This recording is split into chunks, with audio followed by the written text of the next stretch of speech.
Hello, and welcome to Come Play With Us, a spooky storytelling podcast. My name is Leila, and I'm joined by my evil twin, Ruby. We're actually both the evil twin. We're both writers with non-writer day jobs.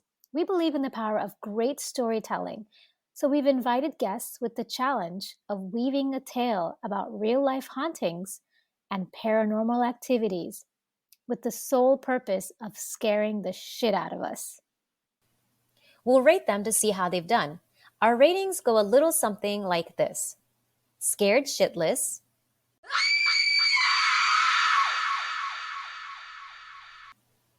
some chills, and I think I'll be able to sleep tonight.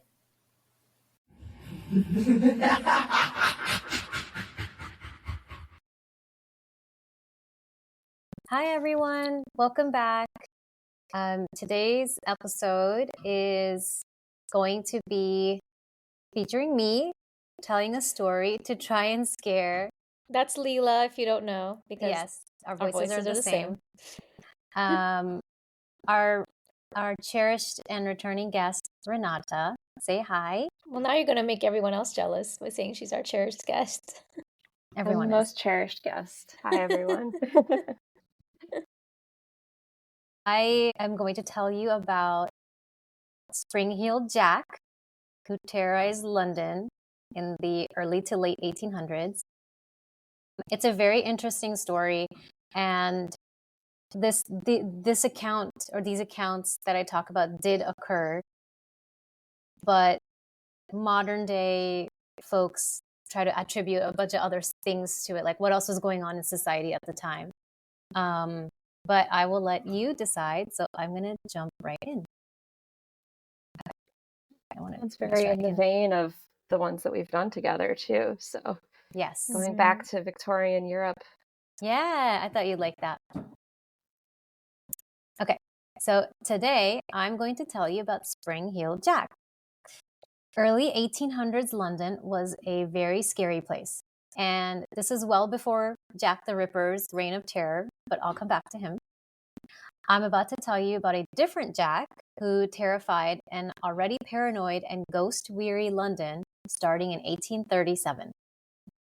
A young woman named Mary Stevens was heading back to her job as a servant after visiting her parents. As she was walking from Battersea through Clapham Common, she entered a dark alley. Suddenly, a strange figure leapt out of nowhere and grabbed her. She said he held her in an unhuman-like tight grip and began to kiss her face. He began ripping at her clothes with fingers that were long and bent, tipped with sharp claws. In her deposition, she said his claws were cold and clammy as those of a corpse. She was terrified and screamed, which made the figure immediately let her go. In a flash, he was gone. Nearby residents came to her aid, but could not see which way the attacker had fled. The next day, a strange figure with sharp claw-like hands was sighted again over various parts of the city. In one account, he jumped in the way of a carriage and it nearly crashed. The coachman was so frightened at the figure's sudden appearance that he had lost control. In other sightings, it was reported that the figure would slink in and out of alleys quickly, and at one point was able to scale a 9-foot wall with a single leap. As news and sightings spread of the figure, the press named him Spring-Heeled Jack. Or as Paul called him when I was telling him about this story, Springs in the Heel Jack. And I was like, no, that's Spring-Heeled Jack. Where'd they get Jack? Back then, it was just a common name that they gave everything, so which like is why Jack they the Ripper. Yeah, Okay. It was just this name that they used for randos. Jack in the Box. Jack in the Box, yeah. Murderous randos. Yeah. Jack in the Box. Yeah. Around this time, something else was going on around town. The mayor received a detailed report of a group of aristocrats who had just gotten bored one day and decided to make a wager with someone who was referred to as lowly and dastardly, low in character. And they basically paid him to go around scaring people. This was usually done by dressing up in various implements, like a costume of a bear, and scaring servant girls when they answered the door. At least 7 young women had been pranked, and according to the letter, deprived of their senses, which basically meant they'd fallen into a faint. With the news of Spring-Heeled Jack, this other bit of news was causing sensationalist panic in London. And there was also a lot of hysteria about ghosts at this time in Victorian London. It wasn't just the age of science and reason, there was also a cultural shift towards the paranormal. Fairies, ghosts, seances, and the occult. There were many sightings and reports about ghosts casually strolling through the streets, which makes me feel like Victorian London was just a super haunted and generally creepy place to live. And it was believed that the ghosts weren't just hovering around, they were stalking and attacking pedestrians. The fear was so real, there was even a murder case caused by it, where a patrol officer mistook a bricklayer who wore all white because of his job, and he thought he was a ghost and shot him dead. In the trial, the wife of the deceased man even had begged him to stop wearing all white or people would mistake him for a ghost. Like, there was ghost panic. Now he is one. Now he is one, yeah. Yep. Self-fulfilling prophecy. Now I need to Google this because this is so fascinating to me that there was a time when people walked around and were like, this place is haunted, there's ghosts everywhere. That's insane. I never heard about that. This murder trial is it's called, and you could probably find it on Wikipedia, it's called the Hammersmith Ghost. Yeah. I feel like London too back then was so spooky. Like, well, now too, I guess, but it's like a dark, wet place. It's known for the fog. You see that in Charles Dickens novels all the time, like the heavy fog. People were dying because everyone's getting sick of consumption. Sanitation was terrible. Yeah. It's a little bit like bringing it back to Paris of your story of how there's literally dead bodies below the streets. Yeah. And it's just creepy and dark and people are getting sick and you've got this open water, like It's wells true. and stuff. Yeah. Like, death is so out of sight, out of mind for us now, you know? Yeah. But I feel like death must have felt a lot more close when your kids, you know, what was it? 50% of kids were dying before the age of 10 in their bodies and everything. There's a really interesting book I read. I think it's called The Invention of Crime or something like that. I think Renata, you would like that. It's basically goes back to early London and how murder cases would be solved or tried or anything, because there wasn't really a proper police force until the mid 1800s. So before that, it would be like a local magistrate would do the investigation. There weren't really police detectives during that time, and murder would just become tabloid fodder. And like their version of tabloid was, if there was this sensationalist murder, they would print these little pamphlets called broadsides, and they'd put a little poem about the murder and like little illustrations and drawings. And it's really cool. It was really interesting to see how, you know, crime sort of evolved over time, and then how the prevention of crime evolved over time. It's really cool. Wow. It's like reality TV. Yeah, it was really interesting. Anyway, so back to the story. There had been multiple sightings of a ghost in that area. That's the Hammersmith ghost I was mentioning. And so the poor man was in the wrong place at the wrong time. At the trial, it turned out that a shoemaker had been putting on a white sheet and scaring his apprentice because he, in turn, had terrified his children with ghost stories. So he's trying to teach him a lesson. But the bare costume-clad man going around spooking people and the man wearing a white sheet, those were simple pranks and nothing like what you're going to hear next. So months after the first Spring-Heeled Jack attack, another young woman had her own frightening encounter with him. Her name was Jane Alsop. One night, she heard a knock on a door. When she opened it, a man stood outside and he said he was a police officer. He claimed that Spring-Heeled Jack had been caught in the lane right outside her house and that he needed her help to bring a light.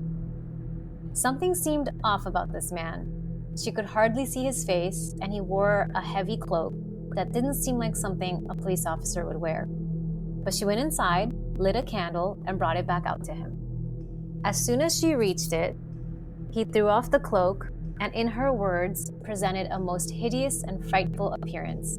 She said his eyes were 2 red balls of fire, and when he opened his mouth, blue and white flame erupted out of it. There was something obscuring his face. She called it a large white helmet, and his clothes were very tight-fitting and resembled oilskin, which is a waterproof type of material, kind of like a slick raincoat. I think it was probably, the way I envision is kind of more shiny leather. Some later claims have said that he also had some sort of deformity that essentially looked like he had devil's horns coming out of his forehead, and he had visibly pointed ears. Within seconds, he'd grabbed hold of her and began tearing at her clothes. She could feel his claws on her skin, and she described them as made of some metallic substance. With his claws, he tore at the flesh on her neck as he attempted to strangle her. She struggled with him and called for help. One of her sisters heard and came out of the house, and immediately the attacker vanished. 9 days later, a young woman named Lucy Scales had been visiting her brother with her sister, and as they returned home, they passed through an alley called Green Dragon Alley. But something made them stop. At the bend around the corner, they saw a person just standing there.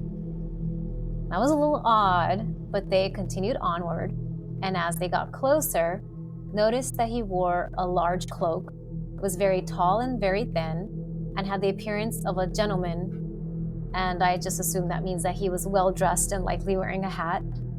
And he carried a bullseye lantern, which was also something used by the police at the time. So Lucy was walking ahead of her sister, and as she got closer, he suddenly reared up and spurted out blue flame at her. It enveloped Lucy's face, and she was so alarmed, she fell to the ground and immediately lost her vision. She began to convulse on the ground while her sister fell over her body, screaming for help. Since they hadn't ventured too far from her brother's place, he heard the screams and found them in the alley, Lucy convulsing and her sister trying to help her. By this time, of course, the man had disappeared. The police launched an investigation and even interrogated a bunch of suspects, but none of them were Spring Heel Jack. Another young woman, a barmaid named Polly Adams, was attacked by what she described as a cloaked devil-like creature that also took hold of her and clawed her clothes and skin and then disappeared right before he could be caught. Then, for 6 years, there were no other sightings of him until 1843. And when people did see him, it would be in various parts of the country. He was described as the image of the devil himself with horns and eyes of flame. He attacked several carriage drivers, but was always gone and fled before he could be caught. In 1855, in the West Midlands area in England, which is also called the Black Country because of all the coal factories, he was seen leaping across the tops of buildings. The last few sightings were nearly 40 years after the first. In 1877, southeast England, at a place called Aldershot Garrison, a soldier was doing night duty. It was very late, and he was a little bored, and so he just stared out in the darkness for hours on end, until he saw movement moving within the shadows. He said a peculiar figure was advancing towards him. The soldier told him to stop, but the figure just kept coming for him. When the soldier fired, the bullets did nothing. With astonishing bounds, the figure leapt away back into the darkness. After that, there was a panic at the garrison, and all the soldiers were given extra ammunition just in case Spring Heel Jack returned. Haven't they learned that you can't shoot a ghost at this point? I mean, they didn't have phones. They didn't have text. Like, they couldn't be like, by the way, this guy. But up until this point, this is the first time I've heard of anyone trying to shoot at him. Usually it was like a mob would try to attack him, but he'd always climb a wall and disappear. I can understand the shooting because it's like you can't think of anything else to do. Like, even if it might go through, it's like, I have a gun and it can cause bodily harm. Let me just use it and see what happens. Yeah, worth a shot, literally. Okay. A year later, he was seen again on the roof of a church in Liverpool, staring down at people who passed by. The Birmingham Post reported in September 1886, first a young girl, then a man, felt a hand on their shoulder and turned to see the infernal one with glowing face bidding them a good evening. Such a gentleman. After a final brief sighting in 1904 of him crawling across a series of rooftops, he was never seen again, at least not for a long while. There were rumors that a prankster was behind these attacks, but they went on for almost 70 years and his appearance never changed. No one had ever been caught or identified as Spring-Heeled Jack, which led to the more supernatural theories of his existence. There was one that suggested he was an extraterrestrial, which is why he looked almost human, but not fully, and he wore such tight-fitting oilskin clothing, which, like I said earlier, sounds like he was wearing futuristic leather or something close to it. Also, his red glowing eyes and phosphorus breath could be because he wasn't actually human. It also accounted for his quick disappearing acts and great feats of agility, which would have broken the ankles of anyone attempting the same.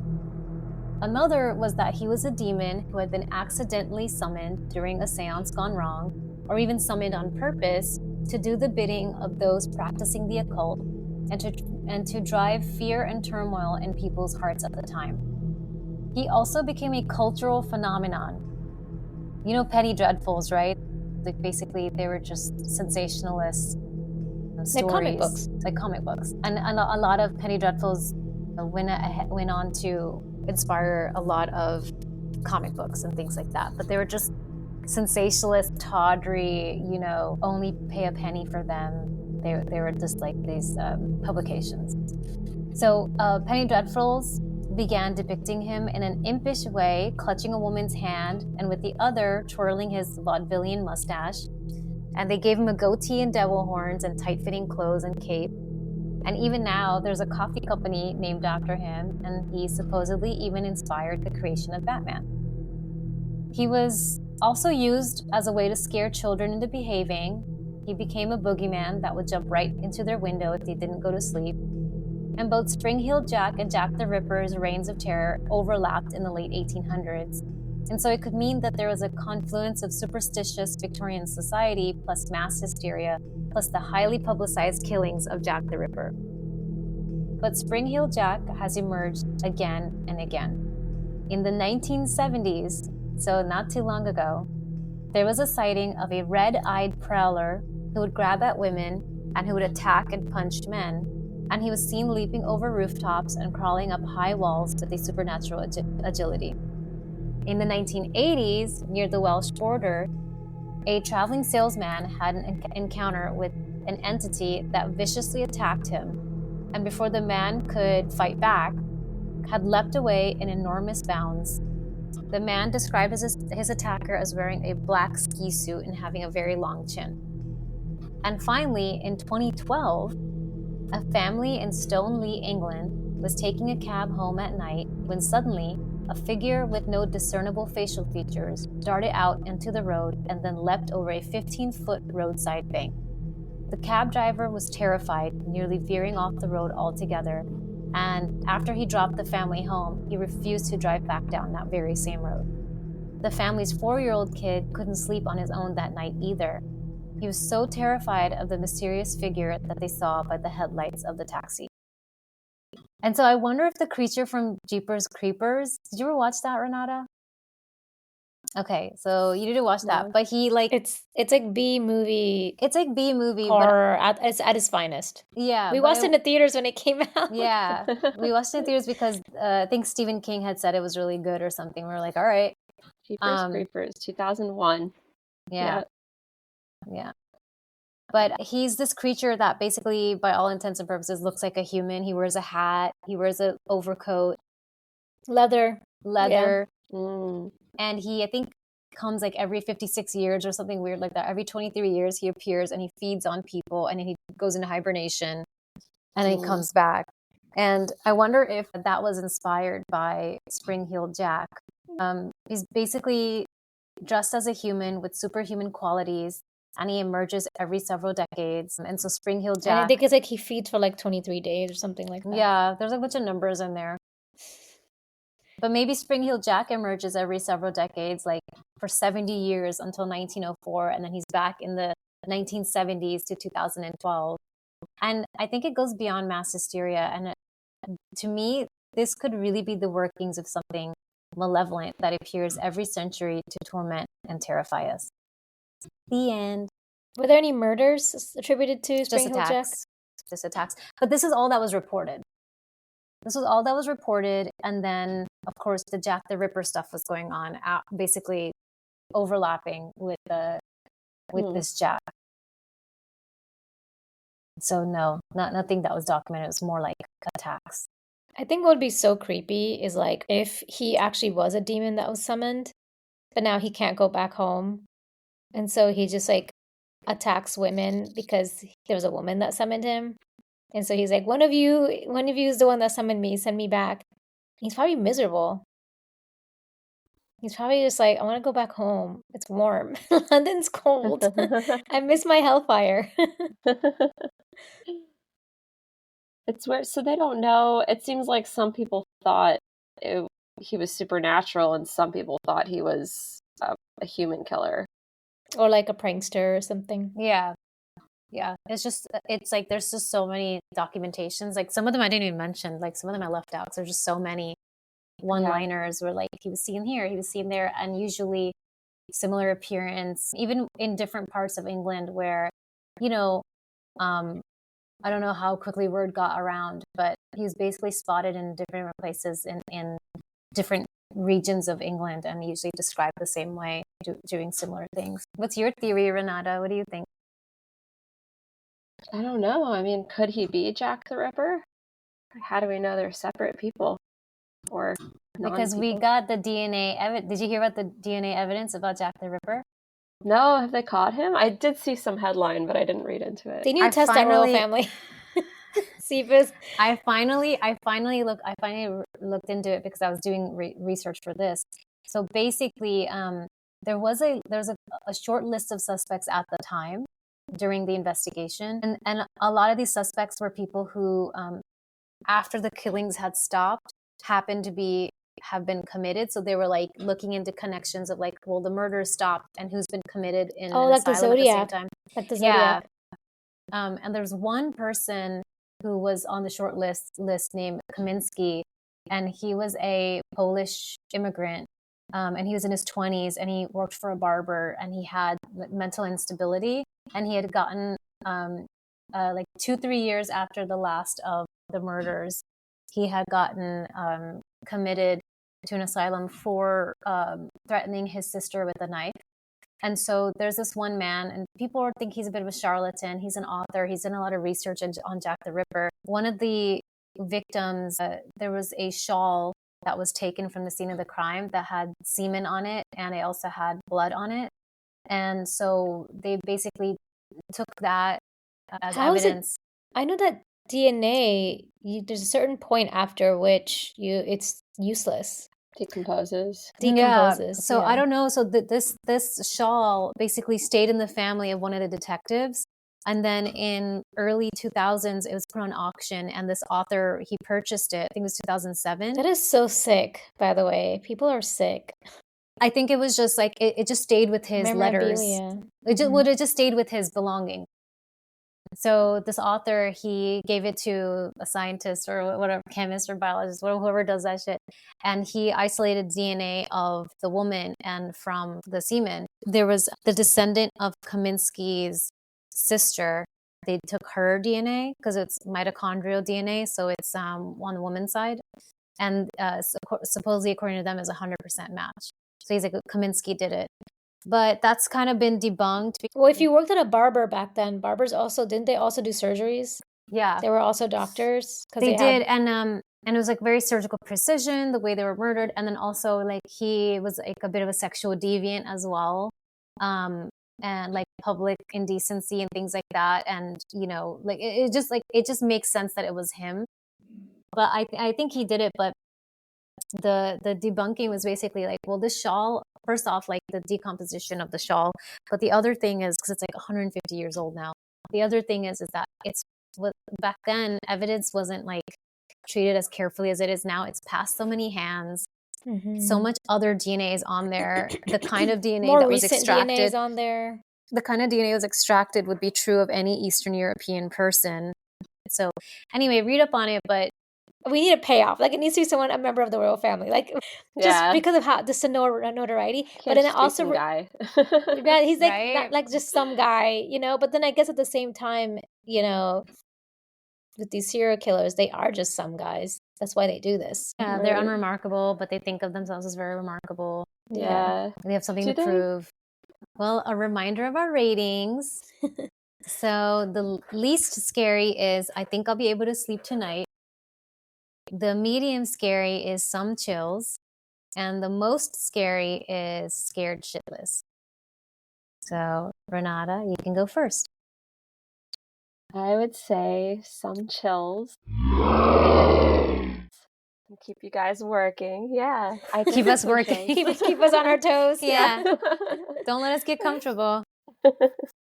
I think I loved all the stories. I actually really liked, I think it was one of the first or second anecdotes about, a man came to the door asking for a light. Yeah, that was kind of creepy. One. Yeah. Mhm. Yeah. And it's creepy that it's unsolved and just the kind of ambiguity of, is this something supernatural or is this a molester out on the streets? There's something creepy about the unknown kind of factor. Or extraterrestrial. Yeah, or actually, right, an alien was one of the theories, right? Mm-hmm. What would have made it creepier is if you maybe gone more into one of the stories, because at some point when there's so many, you start being, I don't know, it feels formulaic or something. But I did get some chills. I'm Good. not looking forward to walking in the dark, even in Dublin, alone at night. What if it skipped the water and got to Dublin? I mean, the amount of times this happened in alley, I was like, how many alleyways were there? But I guess there was all these tall buildings and it was just like a lot of alleyways. There are alleys. When I think of like London back then and Paris and New York, and the ground is wet and the walls are wet. Everything's just like not on a grid, It's not on a grid like New York. It was like built haphazardly, and then the buildings were built up, and you end up with all these little. You know where I see alleys in New York is Lower Manhattan, which was before we had the grid system. And there's so many alleys, and I'm like, how? Like, this is crazy. I'm not walking down that. Yeah. It's kind of cool being down there. I got some chills only because I'd already heard of Springfield Jack. You had? I didn't know that. I had, years ago. So I wasn't as creeped out. But what I think is so creepy is I had no idea that there were still modern sightings of Spring-Heeled Jack. Like, he's just kind of landlocked to like that little island. But also, I think I'd be scared more if he'd murdered. Mm-hmm. But he just seems like a perv. That's true. Seems like a creepy perv, like staring at people from the tops of buildings. And but now it's like, if I ever go to London, like, I'm gonna look out the window because I want to see Spring-Heeled Jack. Yeah. My theory is that he's an extraterrestrial. That's what you kept saying. You kept referring to the clothes because you're like, guys, I really need you to understand that these are alien clothes. He's wearing leather, and people didn't wear leather back then in that way. Were there cows on the other planet? Where'd he get the leather? Yeah, but people didn't wear black leather like for their clothes. Like, they might have it for like the reins of the horse or like their boots or whatever. But like, they didn't. I think he's an alien because his appearance was so like near, like, uncanny valley, right? Like, close to human but not close enough. But also, I think he was just like, let me just walk around and just see what this Victorian London is. And then he probably was a perv alien too, and was just like attacking people. Because he could. He's this alien with these great abilities to leap and breathe out blue and white flame that he probably thought he was better than them, And he's probably come and gone, like, let me see how this, wow, they've evolved. Now they got cars, Mm-hmm. So. Yeah, shit, I almost got run over by one. Yeah. I think that he was a demon summoned by a female clairvoyant. Or female seance worker. I don't know what they're called. Seance artist. And he's trying to get back home. And the reason why he grabs these women is because he's like, are you the one that called me forth? So I don't think he's necessarily trying to like disrobe them or tear off their clothes. I think he's tearing at them because he's like shaking them like, send me back, And he doesn't know how sharp his claws are. No. And he's like, why does he punch men? Because the men get in his way. The men get in his way. He's like, get out. It's like Grand Theft Auto. They get in his way. He has to punch them and get to the women because he's trying to find his way back to It definitely made me think of Grand Theft Auto. Because he jumps in the middle. He just loves to startle carriages. Yeah.